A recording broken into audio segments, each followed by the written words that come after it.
So you went from possibly being with a label, they keeping all your music and videos because you wasn't signed with them, to the computer crashing at another studio, and then you was informed to get your flash drive, what you end up doing, and then you lose that. So all this early music, have you ever heard recover any of that music before? To this day? I probably like redid 3 or 4 songs when I found the beat or whatnot. But because I always I became my own favorite rapper, so I remember what I wrote down to a beat or rapped on the beat. So you know what I'm saying? It ain't really that hard. What's your process of creating? As far as like you write, you write. Back then I used to write, but being around Prime a lot, it's like I just learned how to rap probably like 8 to 10 bars and punch in. Like I just remember what I said. I rap like 8 bars, listen to it, all right, punch me in. Go another 8 bars. Even if it's 6. That's how we just did our whole little soul playing mixtape. I ain't write nothing, just off the dome. Yeah. So that's how. So that makes sense now because a couple weeks ago, me and my partner, I might do a whole 16. My bad, not to cut you off. I might do a whole 16. If I'm feeling it, if I'm in my zone and I'm rapping, and trying to keep that shit going, do a whole 16. Have you ever wrote a whole song per se, like 3 verses, or everything was for the most part punch-ins? Yeah, when I first started, I wrote whole songs, 2 verses, 3 verses. I got a lot of whole songs, but nowadays it's like they want to keep the song under like 2 minutes. Yeah. Everybody ain't really trying to hear that. The attention span. That's 5 minute attention span. Yeah. Like I said the other day, I was speaking to somebody. I think today, y'all generation is more microwave. Yeah. Whereas in us, we gonna put it on the stove, we gonna put it in the oven, we gonna warm it up like that. Y'all ain't got that type of time. Yeah. Y'all ain't trying to wait. Nuke that bitch. Put it in the microwave, 1 minute, 2 minutes. But done. I like how that is too, because say you got a song that's hard as fuck in this minute and 30 seconds, a bitch gonna keep rewinding that bitch.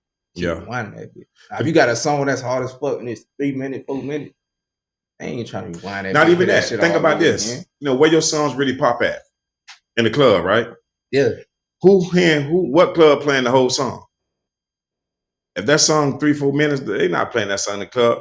In the middle of the song, they finna switch it to another song any other ways. Yeah. So that's why a lot of dudes, I heard this rapper say, that's why he like to go first on songs, because the third verse ain't gonna never get heard in the club. Ain't gonna make it.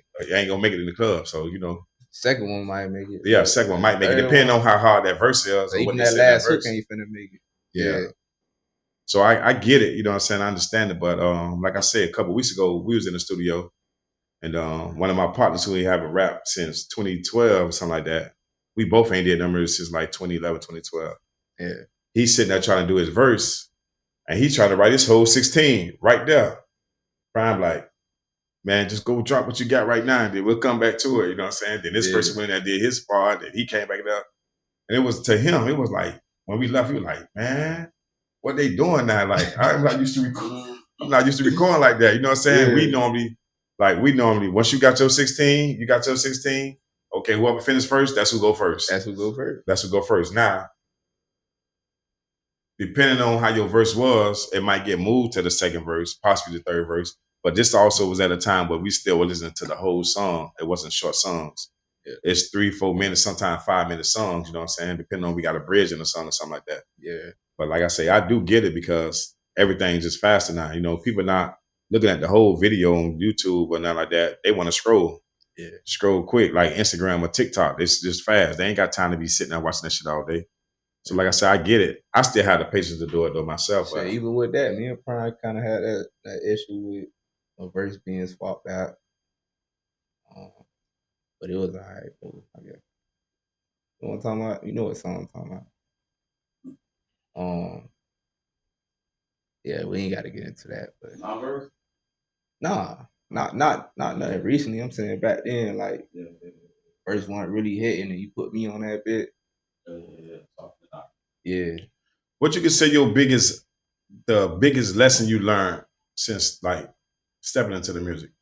Whether it be something with music, something about life, just what's one of the biggest lessons you think you learned fucking with the music like that?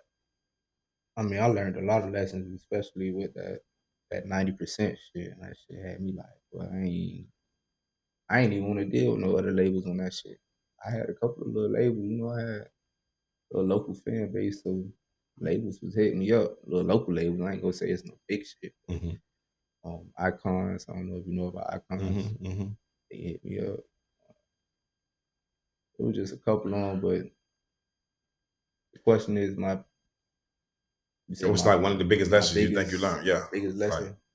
not to take nothing for granted. Like, I know you said God mama ain't had you to shine. So I know sign with nobody, especially when she signed that first contract. It kind of derails you from wanting to do anything. You want to be independent at that point, or you Yeah. feel like, well, if I really want to make it, I got to put my guard down a little bit and just get that advance so I can try to do what I got to do. Like, right, I'm just saying, like, what was one of the biggest lessons you think? Definitely to be independent. Mm. That was definitely it. Is that still the mindset now? That's still my mindset now. Mm-hmm. Unless it's like a distribution deal or something like that. Because see, what people don't realize is this. Back then, we used to have to go to the store, to the record label. I mean, not to the record label, to the record store, and go buy the actual CD. We had to do that, right? Yeah. Now we can record a song right now and put that bitch out. Soon we finish, and it can be on the same platform as any major rapper right now out today. Yeah. Spotify, Apple Music, whatever the case, we can put it on that same exact platform. Whereas in our day, of course you couldn't do nothing like that. So the independent, me personally think the independent way, well, why not? Why give my good music to somebody else for them to decide what they want to put out? Where you can put out, because a lot of times we make music and we think this song might not be hot.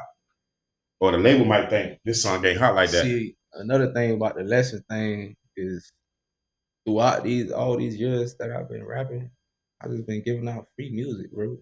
I'm putting shit on SoundCloud. Don't look at it free music. I won't say promotion. It's free. You just been promoting yourself. It's promoting, but it's yeah, because the label ain't gonna let you do that. I could have been making money off this shit. And you still can. And I can, but it's like all this time I just been putting my music out there, ain't getting paid for it. Mm-hmm. But this shit costs paying for studio time and not, you know what I'm saying? Getting nothing in return.